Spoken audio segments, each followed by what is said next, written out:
Eric, welcome here in Berlin. It's the first time in Berlin, I heard. I guess let's start and introduce yourself. What are you about? What's your...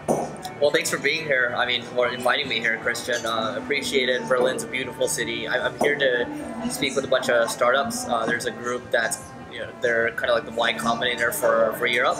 So talking with them, talking about growth. They usually have a lot of inspirational entrepreneurs giving them kind of, motivation. Mine's much more tactical. Hey, this is what I do. You can go do it, kind of thing. Yeah. So yeah, we're doing office hours with a bunch of startups, and then also some dinners too. Yeah. And this whole speaking thing is something you are more into now because of your podcast and so on. So yeah, let's talk about that. So how did you become a keynote speaker? Sure, yeah. So that started with the podcast first, like you mentioned. There's a long slog. My first podcast, I was spending 6 hours a week on it, and even when I was trying to save this company, and I kept going. I was only getting 9 downloads a day after the first year, so most people would give up. But I kept getting emails from people saying, hey, like, you should keep going, it's really good. I went another year, same thing, only getting 30 downloads a day, but I still kept going. Yeah. So it's just a lesson in persistence. But then people started reaching out saying, hey, why don't you come speak in Brazil? Why don't you come speak in London, in Amsterdam, and all these places? Next May, I'm speaking in Poland, for example. So just everywhere. And I think it's good because it leads to in-person relationships, and you become friends for a long time. Like you and I meeting right now, it's because of the podcast. Yeah. And you never know what happens. I think I'm going to Japan in a couple of weeks, and somebody saw my schedule and they said, hey, let's meet up in Japan. And then all of a sudden now there's an event happening in Japan just for me because I'm going to be there. So yeah. Yeah, great. So, and you first started with your own podcast, Growth Everywhere, where you interview other successful entrepreneurs and they share their insights and so on. And then you got Neil Patel, I guess everyone who's in the marketing space, also internationally, knows Neil Patel. He's also a keynote speaker, was on different conferences here. So how did this project started? How did you get Neil Patel to collaborate with you, and how did it develop? Yeah, so Growth Everywhere, we get anywhere from 50 to 100,000 downloads a month. And I was just talking to Neil about it over the years. Like, it's led to so many new things for me, blah, blah, blah. And then we would hang out at least once a month. And even now, I just hung out with him a couple weeks ago, last week actually. And so we just kept talking about it over and over, and he's like, okay, fine, let's do it. I never said let's do it, but he assumed I was telling him let's do it. And all of a sudden he's like, okay, fine, I'll do it with you. I'm like, okay, I never said that, but fine, like, we'll figure something out. So then we started the Marketing School podcast, get close to 500,000 downloads now. And that's led to even more things. And it's very quick, it's every single day, it's 5 to 10 minutes. So we kind of found our unique kind of spin on it. And it's worked out really well for us, because you have two people that travel a lot that manage to sit down and record every month, and it's been great. Yeah, and you started with kind of Skype, I guess? Yeah. We started with Skype, and now the sound quality was terrible. It sounded like we're in the restroom. Now we have better mics, and then now we're actually in, we record in studio. So the next time recording is December, so we'll batch out 20 to 40 of them. So that way it matches up with our travel schedule. The sound quality is a lot better now. We're planned way ahead. We have somebody that's actually professional working on it. It's a studio. We have headphones on and things like that. So. And how do you find all the questions, all the topics? Because pumping out every day 7 times a week, it's new hard. topics. And we have a guy named Scott Colnut. He kind of in the beginning just started giving us 10, 15 ideas, and then we just kept sending him like Amazon gift cards saying thank you. Okay, can you send us more ideas now, 15 per week, something like that. And it's worked out really well. So he's a big fan of ours, and he gives us the ideas, and then we eliminate probably 50% or so, and then we kind of rewrite the titles. But he at least gives us a base to start with. So sometimes your fan base, like people watching this or whatever, they're gonna help.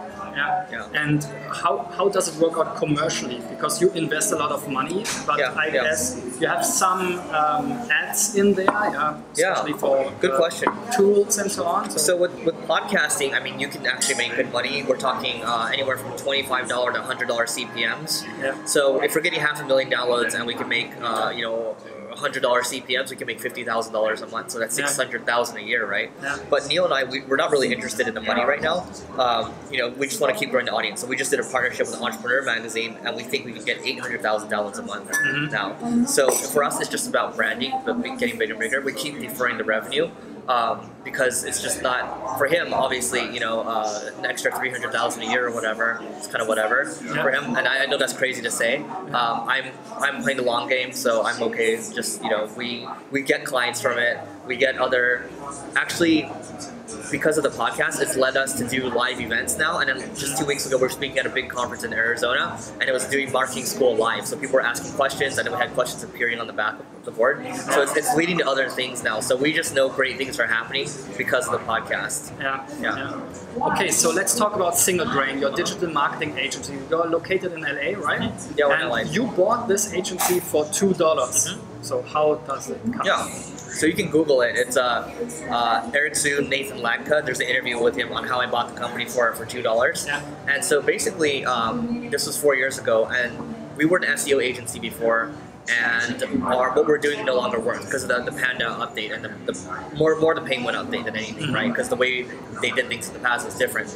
So I decided, okay, we should become a content marketing agency, right? That didn't work out well because we made a mishire. So the mishire is still obviously our fault. It's always the CEO's fault.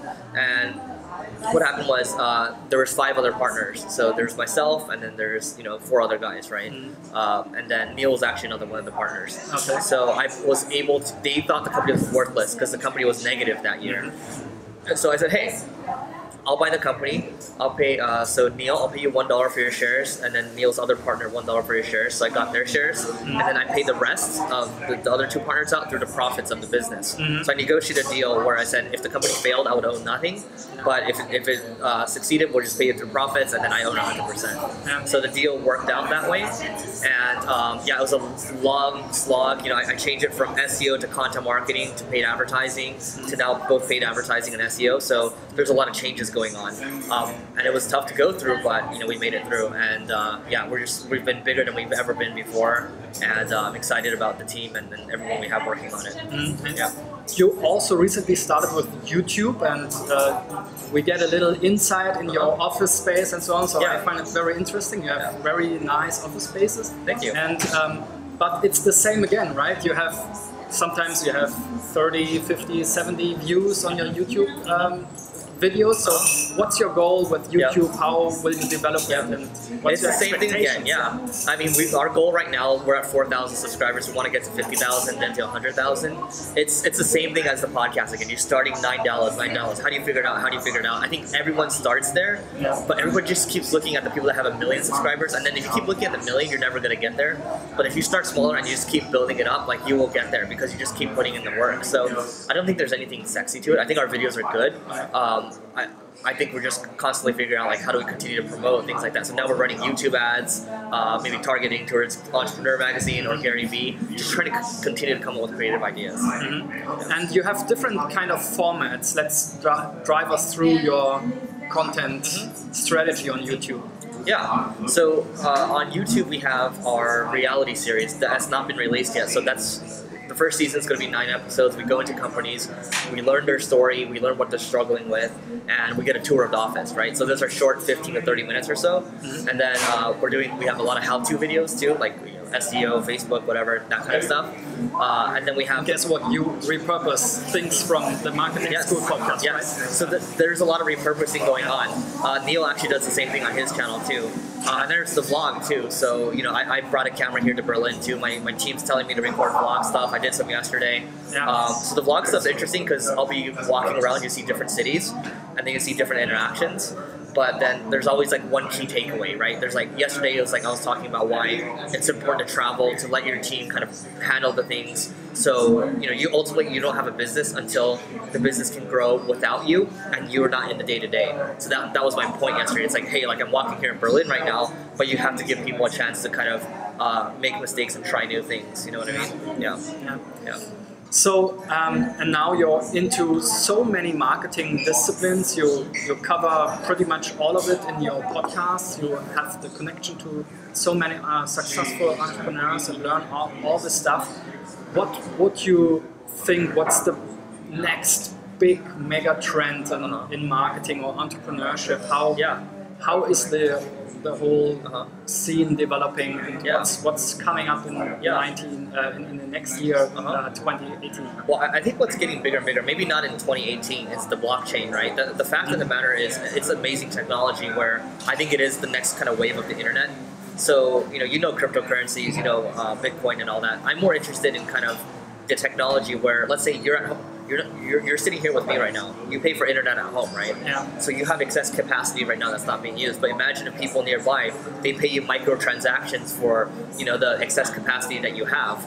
Well, then everyone starts to make money, or being able to do business with someone in Nigeria, right? So then all of a sudden everything becomes much more global. We're able to move a lot faster, and then technology just innovates quicker, right? And then a lot more opportunities on the marketing front come too. But if we're talking about the next year, we can talk about Alexa, right? Voice is becoming bigger and bigger, like podcasts becoming bigger. This is audio too. I think video is getting bigger and bigger too. Like we've been talking about it for years and years. And we can talk about artificial intelligence too. I think where AI is at right now is like they're very good at finding out images, different types of things, and if you use a tool like Automated Insights, it's a service, they will help you transcribe things at scale or create content at scale, like sports scores, stock tickers, things like that. I think that's kind of where things are going. That way, you and we can free our time up to think about more important things. Yeah. And do you also have an assistant, a real assistant, or do you work with virtual assistants? I have a real assistant. I've worked with virtual assistants in the past. We're actually looking at more virtual assistants now. I think they both have their merits. They free up a lot of time. So you can, focus. Instead of doing the $10 or $100 an hour tasks, you are doing the $10,000 an hour tasks instead. And I think everyone should make a list of those things that they think they shouldn't be doing right now and offload them. Yeah. Great, Eric. Thanks for being so open. Thanks for this spontaneous meeting and interview. And I hope you enjoy your trip here in Berlin and in Europe as well. And wish you very much success and luck. Thank you for having me. Thanks.